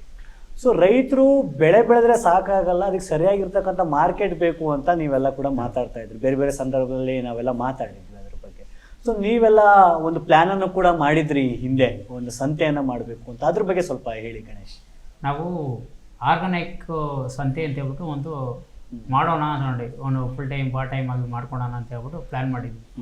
ಪ್ಲ್ಯಾನ್ ಮಾಡಿದಾಗ ಅದೇ ಬೇರೆ ನಾವು ಹೋರಾಟಕ್ಕೆ ತೊಡಗಿದ್ದೀವಲ್ವಾ, ಈ ಕಡೆ ಗಮನ ಕೊಡೋಕೆ ಹೋದರೆ ಆ ಕಡೆ ನಾವೇ ಯೂತು ಅದನ್ನ ನಾವೇ ಮುನ್ನಡೆಸ್ತಾ ಇದ್ದೀವಿ. ಈ ಕಡೆ ಗಮನ ಕೊಟ್ಟರೆ ಆ ಕಡೆ ಯಾರು ನೋಡ್ಕೊಳ್ಳಿಲ್ಲ, ಅದನ್ನ ಯಾರು ಮುಂದಾಳತ್ವ ತೊಗೊಳ್ಳಲಿಲ್ಲ ಅಂತ ಹೇಳ್ಬಿಟ್ಟು ಅದನ್ನ ಸ್ವಲ್ಪ ಹೋಲ್ಡ್ ಮಾಡಿದ್ದೀವಿ. ನೆಕ್ಸ್ಟು ಅದನ್ನು ಪ್ಲ್ಯಾನ್ ಮಾಡೋದಕ್ಕೆ ನಾವು ಸಜ್ಜಾಗಿದ್ದೀವಿ ಮುಂದಿನ ದಿನಗಳು. ಸೊ ಬೆಳೆ ಬೆಳೆದ್ರೆ ಮಾತ್ರ ಸಾಕಾಗಲ್ಲ, ಅದಕ್ಕೆ ಸರಿಯಾಗಿರ್ತಕ್ಕಂಥ ಮಾರ್ಕೆಟು ಕೂಡ ಬೇಕು ಅಂತ ನೀವೆಲ್ಲ ಪ್ಲ್ಯಾನ್ ಮಾಡ್ತಾ ಇದ್ದೀರಿ. ಯುವ ಜನರೆಲ್ಲ ಸೇರಿ ತುಂಬ ಒಳ್ಳೆಯ ಒಂದು ಉದ್ದೇಶ. ಅದು ನಿಮ್ಮ ಪ್ಲ್ಯಾನ್ ಕೂಡ ಅದು ಕೂಡ ಸಕ್ಸಸ್ ಆಗಲಿ ಅಂತ ಆಶಿಸ್ತೀನಿ. ಸೊ ಕೊನೆಯದಾಗಿ ನೀವು ಯೂತ್ಸ್ಗೆ ಏನು ಮೆಸೇಜ್ ಕೊಡ್ಲಿಕ್ಕೆ ಇಷ್ಟಪಡ್ತೀರಾ? ನೀವು ಇದನ್ನು ಶುರು ಮಾಡಿದಾಗ ನಿಮ್ಮದೇ ಒಂದು ತಂಡ ಇತ್ತು, ನಿಮ್ಮ ಜೊತೆ ಇನ್ನೊಂದು ಅಷ್ಟು ಯೂತ್ಸ್ಗಳು ಕೂಡ ಬಂದಿಗೆ ಸೇರ್ಕೊಂಡಿದ್ದಾರೆ, ನಿಮ್ಮ ಹಳ್ಳಿಗಳಲ್ಲಿ ಯೂತ್ಸ್ ಉಳ್ಕೊಂಡು ಕೆಲಸ ಮಾಡಿದ್ದಾರೆ. ಸೊ ಇದನ್ನೆಲ್ಲ ಒಟ್ಟಾರೆ ನೀವು ನೋಡಿದಾಗ ಬೇರೆ ಬೇರೆ ಆಲೋಚನೆಗಳು ಇರ್ತಕ್ಕಂಥ ಬೇರೆ ಬೇರೆ ಟೀಮಲ್ಲಿ ಇರ್ತಕ್ಕಂಥವ್ರೆಲ್ಲ ಒಂದಾಗಿ ಬಂದಿದ್ದಾರೆ. ಅಬ್ವಿಯಸ್ಲಿ ನಿಮ್ಗೆ ಖುಷಿಯಾಗಿದೆ ಅಂತ ನಾನು ಅಂದ್ಕೊಳ್ತೀನಿ. ಸೊ ಈಗ ಬೇರೆ ಯೂತ್ಸ್ಗೆ ನೀವು ಏನು ಮೆಸೇಜ್ ಕೊಡೋಕ್ಕೆ ಇಷ್ಟಪಡ್ತೀರಾ ನೀವು? ಒಂದೇನಂದ್ರೆ ಇವಾಗ ಯೂತ್ಸ್ ಅಂತಾರ ಅವರು ಲೈಫಲ್ಲಿ ಸೆಟಲ್ ಆಗ್ತೀರಿ ಸರ್, ಯಾವಾಗೂ ಸೆಟಲ್ ಆಗ್ಬೋದು. ಅಂದ್ರೆ ಇವಾಗಿನ ಸೊಸೈಟಿ ಹೆಂಗಿದೆ ಅಂದ್ರೆ ಸೆಟಲ್ ಆಗ್ಬಿಡ್ಬೇಕು ಬೇಗ ಹಂಗಿದೆ. ಬಟ್ ಅವ್ರ ಅಪ್ಪ ಅಮ್ಮ ದುಡ್ದಿರ್ತಾರಲ್ಲ ಜಮೀನು, ಅದ್ರ ಕಡೆನೂ ಒಂಚೂರು ಗಮನ ಕೊಡಿ, ಜೀವನ ಸಖತ್ತಾಗಿರುತ್ತೆ. ಯಾಕಂದ್ರೆ ಬೆಂಗಳೂರು ಎಲ್ಲರೂ ಸೇರಿದ್ರೆ ಹೊಗೆನೆ ಕುಡಿಬೇಕಾಗುತ್ತೆ ಬಿಟ್ರೆ ಆಕ್ಸಿಜನ್ ಫ್ರೆಶ್ ಅಂತ ಎಲ್ಲೂ ಸಿಗಲ್ಲ. ಅದು ಊರಿಗೆ ಹೋದ್ರೆ ಮಾತ್ರ ಸಿಗುತ್ತೆ ನಮಗೆ. ಓಕೆ, ಸೊ ಹಂಗಾಗಿ ಅಟ್ಲೀಸ್ಟ್ ವೀಕೆಂಡ್ ಅಂತಾದ್ರೂ ಊರಿಗೆ ಹೋಗಿ ಹೊಲ ಗದ್ದೆ ನೋಡ್ಕೊಂಡ್ ಬನ್ನಿ ಅಂತ ಹೇಳ್ತೀವಿ. ಓಕೆ, ನೀವು ಯೂತ್ಸಿಗೆ ಏನು ಮೆಸೇಜ್ ಕೊಡ್ಲಿಕ್ಕೆ? ನಾವು ಮುಂಚೆ ಯೂತ್ಸು ಮೈಂಡ್ ಸೆಟ್ಟೇ ಬೇರೆ ರೀತಿ ಇರ್ತಿತ್ತು ಮುಂಚೆ. ನಮಗೂ ಅದೇ ರೀತಿ ಇಳಿದು ನೋಡಬೇಕು. ಈ ನಾವು ಹೋರಾಟದ ಒಂದು ಭಾಗವಾಗಿ ಇಟ್ಕೊಂಡು ನೋಡಿದ್ರೇನು ನಮ್ಗೆ ಆಗ ಒಂದೊಂದೇ ಗೊತ್ತಾಯಿತು ಸೋಷಿಯಲ್ ಚೇಂಜಸ್ ಬಗ್ಗೆ ಹೆಂಗಿದೆ. ಅದು ಬಿಟ್ಟು ಬೇರೆ ಬೇಗ ಹೋಗೋದಕ್ಕಿಂತ ಸೋಷಿಯಲ್ ಚೇಂಜ್ ಆಗಬೇಕು, ಸ್ವಲ್ಪ ಯೂತ್ಸು ಸಮಾಜದ ಬದಲಾವಣೆ ಕಡೆ ನೋಡಬೇಕು ಅಂತ. ಸೊ ನಿಮ್ಮದೇ ವಯಸ್ಸಿನ ಫ್ರೆಂಡ್ಸ್ಗಳಿದ್ದಾರೆ, ಅದು ಅಲ್ಲದೆ ಕರ್ನಾಟಕದಾದ್ಯಂತ ಬೇರೆ ಬೇರೆ ಯೂತ್ಸ್ ಇದ್ದಾರೆ, ಅವ್ರಿಗೆ ನೀವು ಏನು ಹೇಳಕ್ಕೆ ಇಷ್ಟಪಡ್ತೀರಿ? ನಾವು ಯೂತ್ಗೆ ಹೇಳೋದಂದರೆ ಒಂದೇ ಮಾತು, ಇದು ನಮ್ಮ ಸಮಾಜದಲ್ಲಿ ನಡೆಯುವಂಥ ಅಹಿತಕರ ಘಟನೆಗಳ ಬಗ್ಗೆ ನಾವು ಎದುರಾಡಬೇಕು ನಾವು. ಎಸ್. ಸೊ ಆಮೇಲೆ ಅವರು ಅದನ್ನು ಬಲಗೊಳಿಸಬೇಕು. ನಮ್ಮಂಥ ಯೂತ್ ಕೇಳಿದ್ರೇ ಅದಕ್ಕೆ ಒಂದೊತ್ತು ಬಲ ತುಂಬಂತೆ ಬಲ ಬರೋದು ಅಂತೀವಿ. ಸೊ ಕೊನೆಯದಾಗಿ ಏನಾದರೂ ಹೇಳಲಿಕ್ಕೆ ಇಷ್ಟಪಡ್ತೀರಾ? ಏನಾದರೂ ಇದೆಯಾ? ನಾವು ಈ ಹೋರಾಟನ ಒಂದು ಯೂನಿವರ್ಸಿಟಿ ರೀತಿ ಭಾವಿಸಿದ್ದೀವಿ. ಓಕೆ, ಎಲ್ಲ ಹೋರಾಟದ ಮುಖಂಡರುಗಳು ನಮ್ಮ ಮೇಷ್ಟ್ರಲ್ಲಿದ್ದಾಗೆ. ನಾವು ಆಲ್ರೆಡಿ ಕಾರಳ್ಳಿ ಶ್ರೀನಿವಾಸ್ ಅವ್ರಿಗೂ ಹೆಡ್ ಮೇಷ್ಟ್ರು ಅಂತ ಅನೇಕ ಹೋಗೋದು. ಆ ರೀತಿ ಎಲ್ಲ ಹೋರಾಟಗಾರರು ಮುಖಂಡರು ನಮ್ಮ ಮೇಷ್ಟ್ರಲ್ಲಿದ್ದಾಗೆ.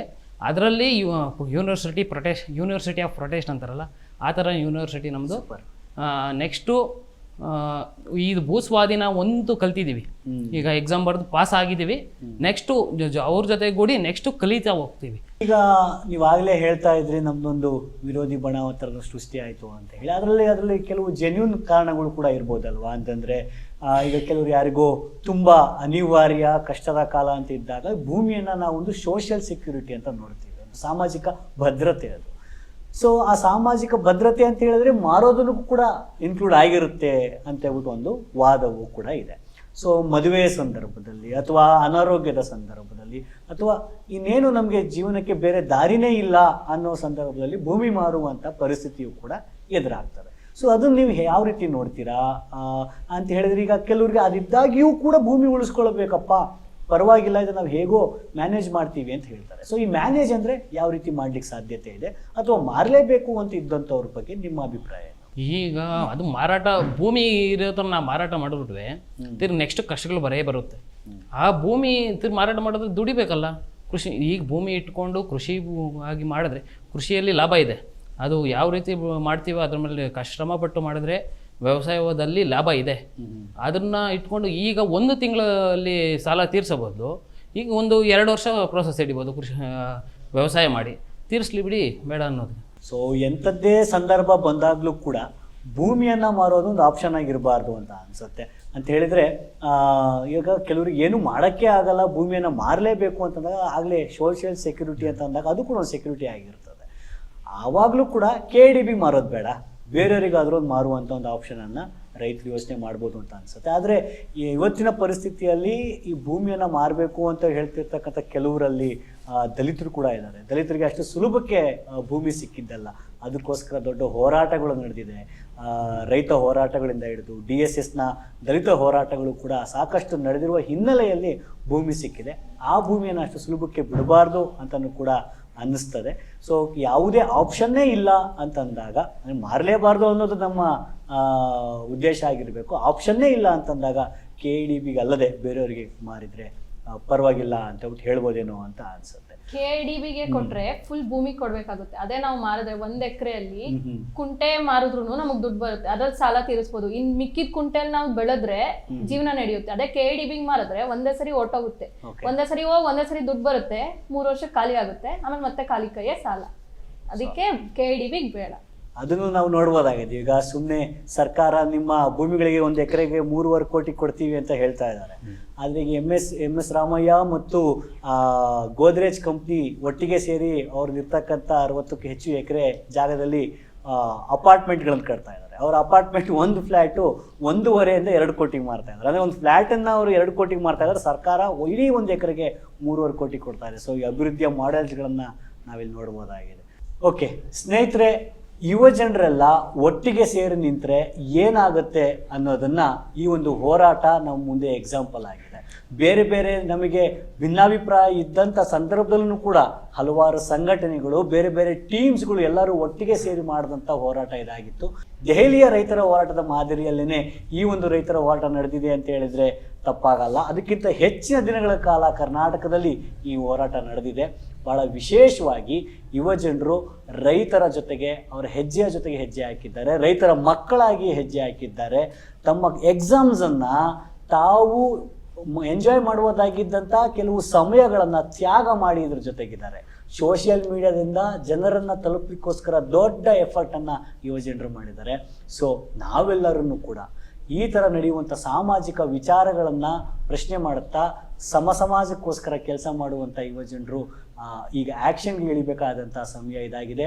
ಎಲ್ಲೆಲ್ಲ ಸಮಸ್ಯೆಗಳಿರ್ತದೆ ಅಲ್ಲೆಲ್ಲ ಯುವ ಜನರು ಆ ಸಮಸ್ಯೆಯ ದನಿಯಾಗಿ ನಿಂತಾಗ ಈ ರೀತಿಯಾಗಿರ್ತಕ್ಕಂಥ ದೊಡ್ಡ ಗೆಲುವನ್ನು ಸಾಧಿಸ್ಲಿಕ್ಕೆ ಆಗ್ತದೆ ಅನ್ನೋದನ್ನು ದೇವನಹಳ್ಳಿ ರೈತರ ಹೋರಾಟದಲ್ಲಿ ಯುವ ಜನರು ನಮಗೆ ತೋರಿಸಿದ್ದಾರೆ. ಈ ಒಂದು ಎಪಿಸೋಡ್ ನಿಮ್ಗೆ ಏನು ಅನಿಸ್ತು ಅನ್ನೋದನ್ನು ಕಮೆಂಟ್ ಮಾಡಿ ತಿಳಿಸಿ. ಮತ್ತೆ ಯೂತ್ ಕೆಫೆಯ ನೆಕ್ಸ್ಟ್ ಎಪಿಸೋಡ್ನ ಸಿಗೋಣ. ಧನ್ಯವಾದ. ಮತ್ತಷ್ಟು ವಿಶೇಷ ವಿಡಿಯೋಗಳನ್ನು ನೋಡಲು ಮತ್ತು ಹೊಸ ವಿಡಿಯೋಗಳ ಬಗ್ಗೆ ತಿಳಿಯಲು ಈ ದಿನ .com ಯೂಟ್ಯೂಬ್ ಚಾನೆಲ್ ಸಬ್ಸ್ಕ್ರೈಬ್ ಮಾಡಿ ಮತ್ತು ಬೆಲ್ ಐಕಾನ್ ಕ್ಲಿಕ್ ಮಾಡಿ.